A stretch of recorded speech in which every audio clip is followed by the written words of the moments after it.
Carolyn Dube here. Oh, what's the play for today?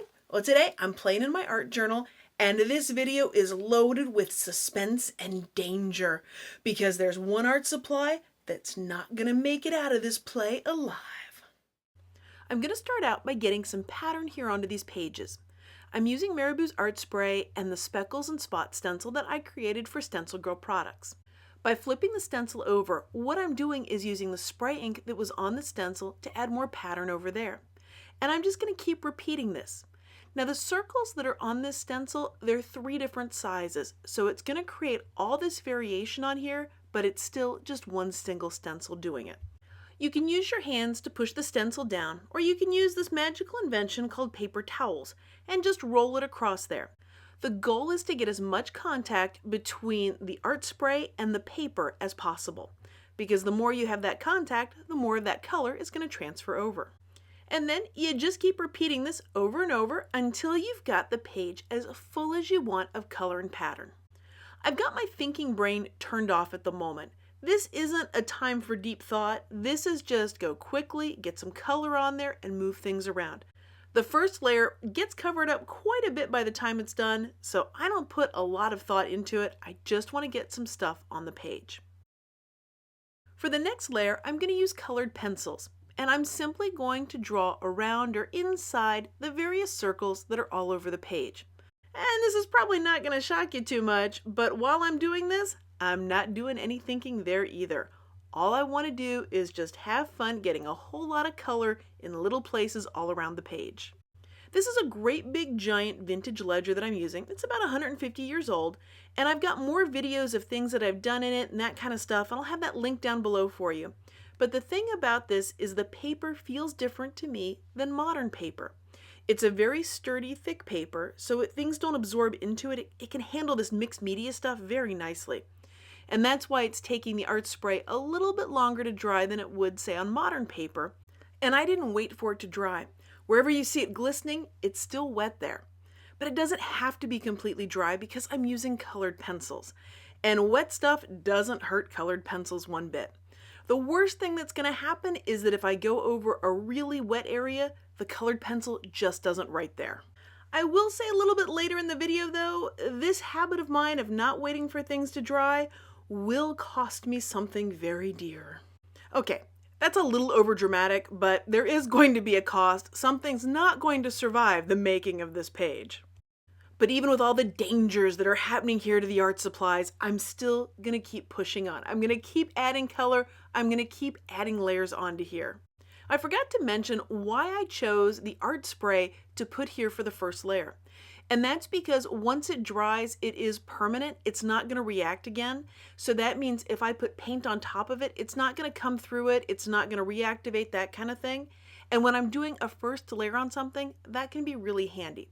Because what I'm about to do is put a bunch of white paint on here, and I want to be able to cover up that red and not have it bleed up through. I'm going to put white paint on here, and for a very special reason, I chose this brush. I still remember the first time I was really trying to pick out a paintbrush. I'm standing in the aisle of the store looking at what felt like thousands of different brushes, feeling completely overwhelmed by all the choices. All I knew was I wanted to put paint on some paper. I didn't know if I needed synthetic bristles or natural bristles. I didn't know if I needed a round brush or a flat brush or a filbert or a fan brush. I had no idea. I actually left the store without buying a paintbrush. So fast forward a couple of decades to now, and I'm not getting overwhelmed by the brush choices there. You could put a million brushes in front of me, and it no longer intimidates me or makes me feel overwhelmed by the choices. Because here's how I decide which brush to use. If I'm doing a small area, I'm going to do a small brush. And if I'm doing a large area, I'm going to do a bigger brush. There's something even more important though than big brush or little brush for me, and that is which brush is clean. All my other brushes that were about the size I was looking for were already in the dirty paint water, and I didn't want to clean them, and if I'm going to use white paint, if I don't clean them, it's going to show up. So I simply grabbed the brush that was closest in size. It's not very scientific how I go about doing this, but it's extremely practical when it comes to play. Now this white paint that I'm using, it's not dry yet. I mean, it's paint, it's going to take it a little while to dry, and I don't really feel like waiting. But luckily, there are parts of this page that do not have any paint on them. So what I'm going to do is do a little bit of scribble journaling inside some of those areas. These are areas that don't have any paint whatsoever. And paint is a rather dangerous substance when it comes to your pens. Obviously, if it's really wet paint, yeah, that's going to get all over your pen tip.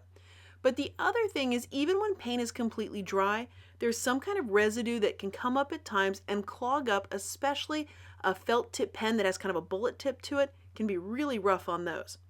Now, if your spidey sense is tingling and you're thinking, wow, that white paint, that sounds dangerous to pens, you know what? You're on the right track. And I should be very, very careful about that white paint in pens. But I'm feeling impatient, so I'm going to take this Sharpie marker and I'm going to put it in the path of danger. This page is not completely dry, but I can tell where the dry parts are. So if I just stay on the dry areas, this pen should be just fine. See, when I start doing a little bit of journaling up here, it's nice and dark. It's working wonderfully. Now I've got another area I want to put just a little bit on, and notice how suddenly it doesn't work quite as well. Apparently there was a nice big pocket of wet paint up there. So not only did I get a little paint on there, I got a lot of paint on there. Now you'd think I would stay away from that area once that happened, but no, I don't have that much common sense today. To get the wet paint off of the tip of the pen, I'm simply writing it on a clean piece of paper over there. That way the pen should work again, shouldn't have any problem. And as I'm doing this, you'd think I'd be really careful to stay in the dry areas.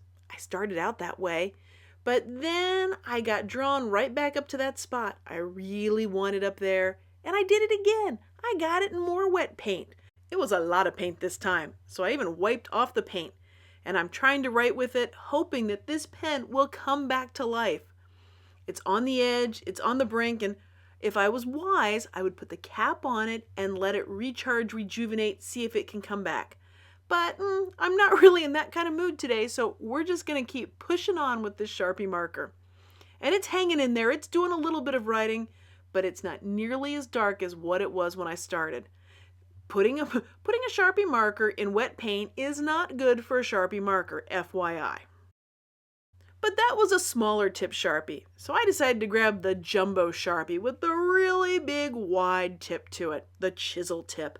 And with this one, I figure if it's dry up there, it'll definitely be able to leave that scribble journaling that I want up there so desperately.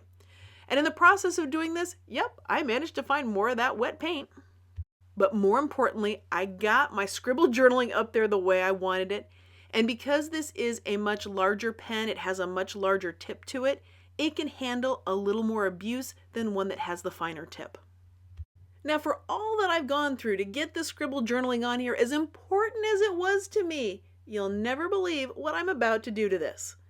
I decided that it wasn't quite what I was looking for, so I'm going to cover a whole bunch of it up.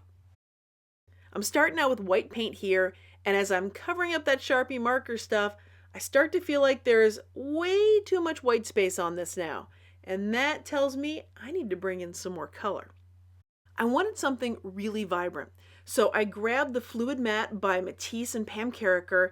The color is called Sun, and it's just wonderfully bright and happy, and I'm just putting it around here and there, and definitely not waiting for anything to completely dry. And that's probably no shock to you by this point in the video that I'm not waiting for anything to dry. But I will tell you that from this point on, everything is safe. I'm using paint brushes in paint, and they were, well, meant for that.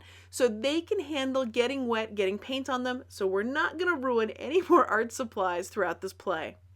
You might have noticed, too, that I'm using different brushes at this point. They're smaller, and since you know from earlier in the video how I choose that, the reason why I picked a smaller brush is because I wanted to put paint in a smaller area. I don't care if it's a filbert brush, a flat brush, a round brush, what I just wanted was a small brush to go in a small area. Then I started grabbing some oil pastels to put on here. You might be thinking, wait a minute, should you put oil pastels with acrylic paint?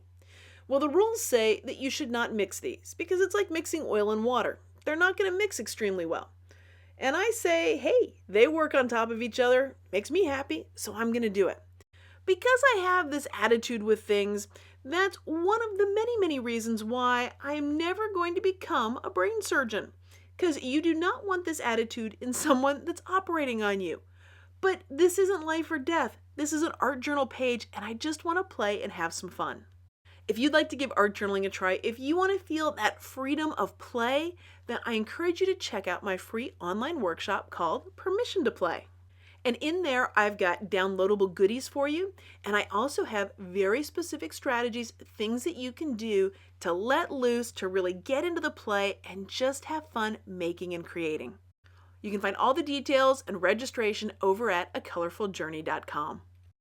There's one last color that I want to put on here, and that's red. The same stuff that I used to start this out with, I'm going to finish it up with. I've got that bottle of art spray. I just took the cap off of it, and I've grabbed a small brush. Now, just because the art spray comes with that pump nozzle on it doesn't mean you have to use it. You can unscrew that thing and dip a brush right in here. Not that long ago, I mentioned about putting oil pastels on top of acrylic paint. And they say you're not supposed to do that. It's like mixing oil and water. And I do it anyway. But there are some things that happen when you do that. So the areas where there is oil pastel on my page, when I go over it with the art spray here, that very fluid liquid, it's not going to behave the same way on top of the oil pastel that it does on top of the paint or the paper.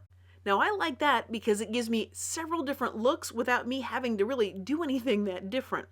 You'll see how it really behaves differently when I do that patch of green right in about the middle of the page, because that's where it's going to resist that art spray, and it'll resist any kind of liquid. So any kind of ink, anything like that, it will resist it because it's an oil. It's like mixing oil and water together.